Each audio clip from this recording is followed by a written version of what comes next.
I have this Lexus GS 460 with the client complaining that it has this check engine light on the dashboard, and it's also showing track off. So yeah, and I'm trying to run a scan on it.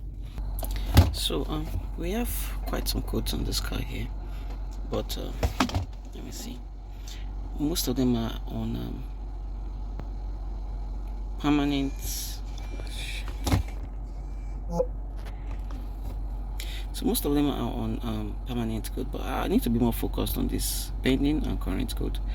So we'll try to fix this. It says secondary air injection system switching valve circuit A. So this vehicle has an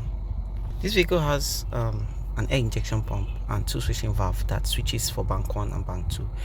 If it's saying sensor A, that means it's talking about the bank 1. And bank 1 on this 1UR engines are usually on the right side of the engine, which is the left side of the vehicle.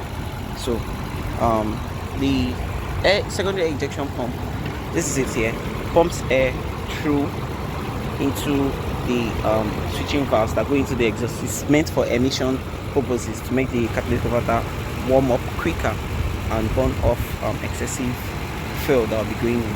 I had just repaired this leaking radiator. They actually bought a substandard radiator before they came here, so it started leaking all of a sudden.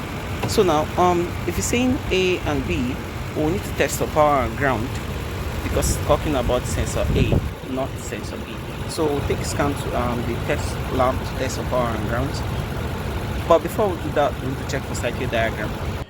So this is the diagram for this is the switching valve here, and then this is the air pump, this is the ECM, this is the air injector controller, that's control driver, this is the relay. So let's check for the wiring diagram here. So this is the wiring diagram. So here we are expected to have this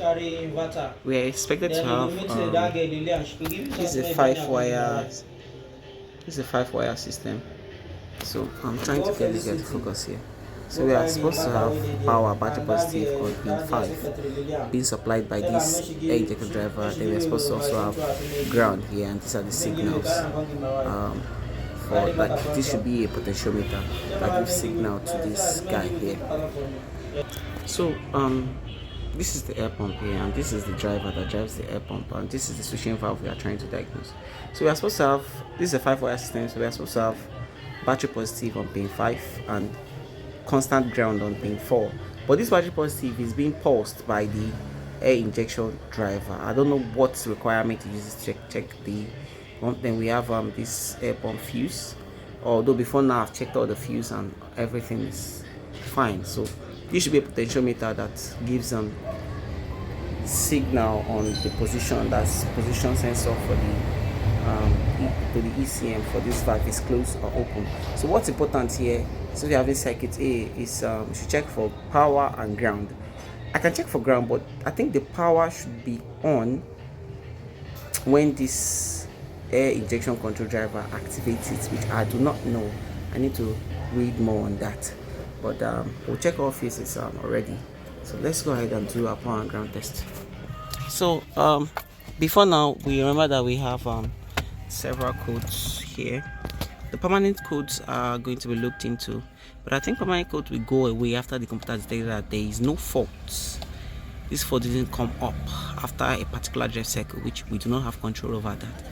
That's determined by the computer. So this pending and current code is what we need to focus on. Secondary injection system switching valve A circuit. So it's a circuit fault. It can be the secondary injection valve itself has fault, or the wiring. So let me confirm for power and ground.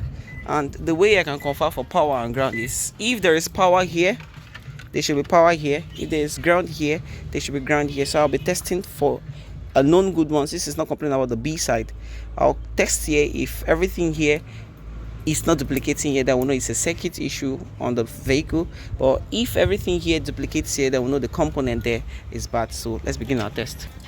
Now you might be wondering that, okay, how do we know if one side is pin 1 or pin 2? But for Toyota, you can see the pin 1 starts from the left, and pin 5 will go to the right. So Toyota counts from left to right if the connector actually facing you. So I suspect that we should have 5 wires here. So I suspect pin 5 is power, which is here, and pin 4 is ground. So I'm going to be testing for ground first with the ignition on. I'm going to be back probing this. So first of all, I'll be checking for the ground on pin 4. Let me first of all back probe this wire here with my back probing tool, which can actually bend. Let me see this.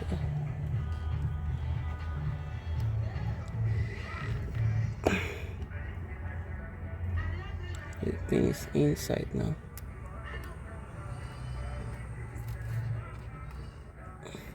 So the pin is in, so we're gonna be back probing it now with this tool. Yeah. So we're checking for ground. Test lamp is already connected to positive, so it should light up if we connect it to this here. It's not lighting up. Let me check my test lamp up.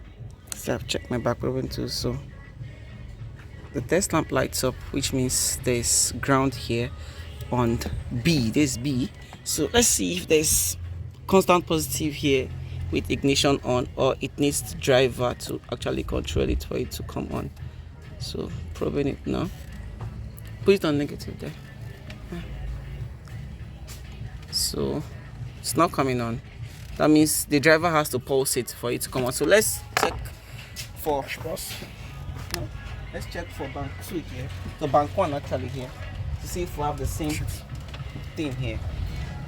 So we're going to be back probing the ground on pin 4. You can see this pin 4 here. See if we have ground. And yep, we have ground. So let's check for this if it's not short.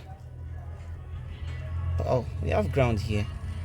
We're having a ground on the positive side. Oh no, that's positive. Oh, we're having ground there. Should have ground there. Should have positive here. And oh, I think we found a problem on this car here. This wire had pulled, hence giving us a circuit issue. So diagnosis will let you know that it's not always about replacing parts. It's about, let me see this one here if it's pulling. This one is not pulling, so we'll try to repair this wire and see if that resolves our issue on this car. So I've been able to pull out the connector. It was quite hard, but I would fix this like this, have it properly fixed, then have it connected, then we'll see if that actually resolves the issue. So I'm done with the wire repair here, and I'll have it connected, have the code cleared, and we'll see if that resolves our check engine light. So I've had the car started up now, and check engine light is still on, although I've not cleared the code. So I'll clear the code and see if the check engine light goes off. So I've cleared the code now. What we have is just 2 permanent code. We don't have any current code left. So let's start the car. Let's see. So as we would have it, we have a clear dash. So as simple as that, without replacing any components, we have that issue fixed. I'm going to go for a test run, and then we'll see if this permanent code would actually go off.